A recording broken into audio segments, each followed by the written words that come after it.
So the next stage of this build, I did have a look through some stuff. I had some forest greenery that I used on my 12-inch scale Endor scene, and it turns out all this stuff is just way too big and out of scale, so I actually had to go back to scratch. I ended up going back to a couple of stores like Joanne Fabrics and a couple of thrift stores actually, which had some really cool stuff, dollar stores, and picked up some brand new types of foliage that is more in scale to this. So there are things like this I picked up, which were great. They all break apart. I can actually put them as individual stuff. These are huge, but I can actually break them into smaller areas to create almost these almost fern type little branches, and put those around in areas. Other little just floral pieces, stuff like this, things like this, which is great. Again, all plasticky pieces, but it allows me to just break them off individually and use them as additional bush and all that. So after finding all these little things, little tree elements, just all cool stuff, a couple of little forest trees. Some of this stuff's a little kind of plain and boring. I'm going to have to go in there with an airbrush and kind of dress them up a little bit more. But I've got some great little patterns and textures and shapes. One thing I did find too, which was really cool from Dollar King, was this moss type ground, and again I think it's going to make a really great little base for what we need to use. And it doesn't have a smell to it. It's actually all kind of artificial, so it's going to be also very cool.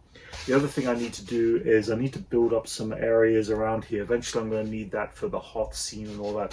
So I ended up picking up some pink foam from Home Depot. It's a heavy duty, more dense foam, but it's still very light. My goal is still to keep everything very light as I can on this model, so I don't have any issues with weight pulling it down any further. And then the last thing I got was I found a couple of good solid cardboard tubes that I'm going to use for trees. This is probably going to be the thickest I'm going to go. I was looking around for something lightweight and for narrower trees, and I actually found these thick party straws. And what I can do is I can actually put them together and make a whole pile of smaller trees. And with that, I'm also going to need to texture the outside of these trees. And I'm going to show this in a separate demonstration, but what works really well is generic paper, cleaning paper. Something that doesn't have a pattern through it works really well. By the time you soak it, wash it, and then wrap it, you actually get a really cool texture, and it's a technique I've used for a little while now. You can see here with my Endor base, I wanted to give it a little bit more height and a bit more ground. So I've added a piece of white foam in there, so I'm probably going to end up by gluing that in there. I'm not going to attach this just yet. My goal with this will be to paint it all detail, finish it off, and then plop it back in place here on top of everything. So there will be a process with that as well. And of course, this is the scale with all the little vehicles and stuff like that for the Micro Galaxy Squadron size vehicles that will be in my display. So I'm going to start with some foam. I'm going to cut some pieces. I don't need too much for this. I just simply need enough to help block up some of these shapes here. So I'm going to just cut some excess off here for now and play around with it. This stuff cuts really easily with a knife. Again, it stays really nice and dense too, which is great. So I want to kind of build a little bit of a land element here where I can actually make it just kind of gradually go down. I want to be able to break up my background a little bit here. So I've given myself a bit of a shape that I can work with, and just a starting point, and then just start to cut.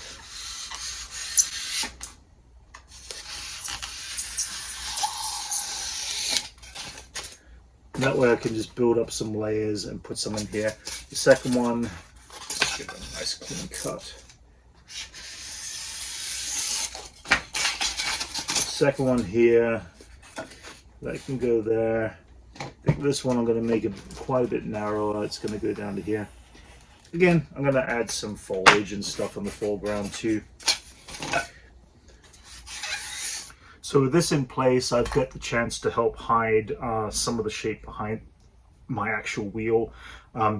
This was always going to be the case, of course. Now I'm going to just shape all this, carve it down so there's a gradual kind of carving. That way when I lay down some floor forest ground, it's got a nice even curvature up.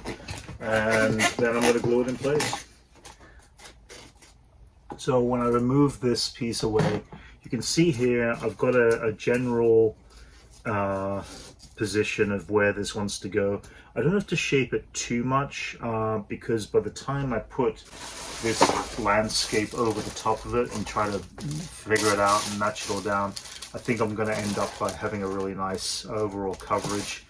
Hopefully I've got enough here. I'm hoping I don't have to buy more of this. But my goal here then is to just glue this down, which I don't know if I've got any, what have I got? Liquid nails perhaps? Let me see what glue I've got.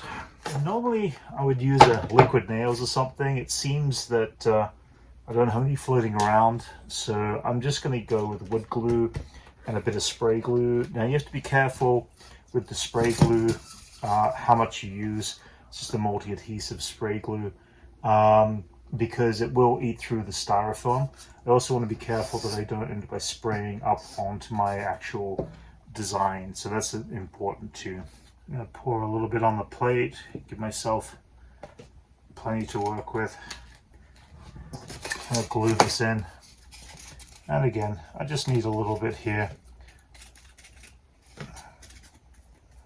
And we're going to put this piece in here first, set that off. On the small scale, this kind of wood glue will work just fine. It just needs a little bit of care and placement. But do on the next back piece here of this. I don't think it's going to matter. It's not going to define the shape too much. And yeah, that's those pieces glued in there. Make sure that's good and centered. Yeah, that's good. There is areas I'm going to actually end up by marking off. I don't want to go and miss this point here, so I'm going to make sure that that is where my dirt line is going to go to. Now, take out one of these guys.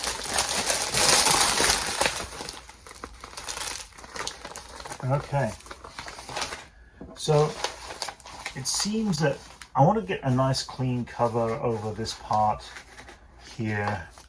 I'm going to have to use offcuts and pieces to go in, but eventually this is going to get mapped around and up the sides and all that. So that'll be my next step. If I have to go pick up another one of these, I'll go pick up another one of these. Again, it was pretty cheap at the Dollar King, so it kind of it worked really well. And then I also want to make sure that I cut around my Endor seam.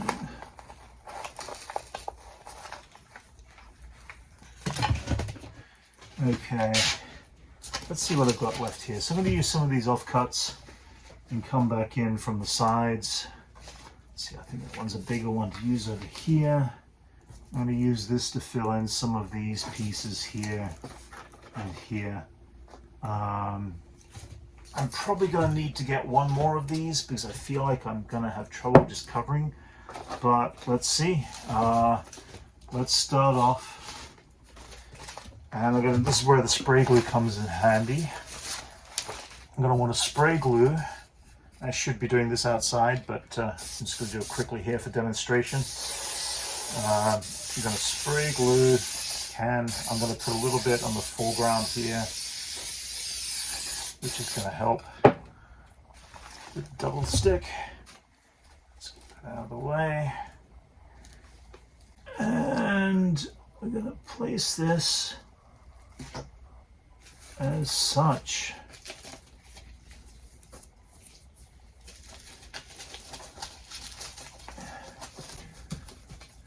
And you can see I can shape this around over the top of my little hill areas. It's definitely a bit of a messy beginning. I'm also going up over the top of that piece of foam core there.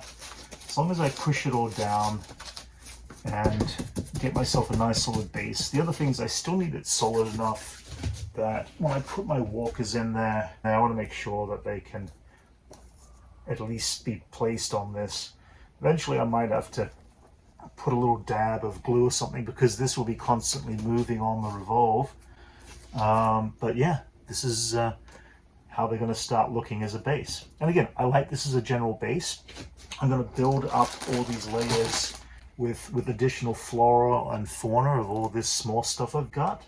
I'm going to build it up and add in areas where I can put in trees and things like that that are going to help some growth around those areas there.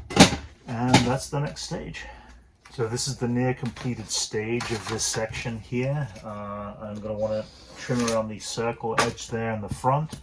I'm going to put this up here. This seems to fit nicely in there. I'm going to put a bit more underbrush in the foreground here. I just ran out of green for around these areas right here, so I'm going to have to find something that I can work with. There's just not enough pieces to fully fill in here. But you can see there that is starting to come together. That is the undergrowth, ground level, and then I'm just going to simply build it up from there, section by section. So some of this is still a bit rough, probably even for this scale. I'm going to get rid of some of this little kind of loose stuff that's sitting on top. I can definitely scrape that back with my hand, and that way I can just thin it out a little bit more so it doesn't feel so weird on the ground level, because I still want there to be a certain amount of, you know, ground base stuff here.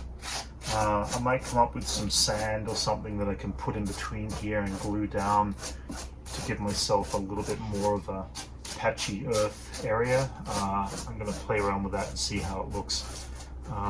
But for now, my concern is just getting some of this rough, heavier stuff off that looks a little kind of cheesy. I don't think I'll need any of this for now, but I'm going to keep it aside just in case I decide I need a little bit of extra tuft to put into areas here and there. It doesn't look right for this particular scale. I want it to get as miniature and real as possible, and a lot of this stuff is just a little fluff. Our story begins in a time long, long ago, deep in an enchanted forest on the distant moon of Endor.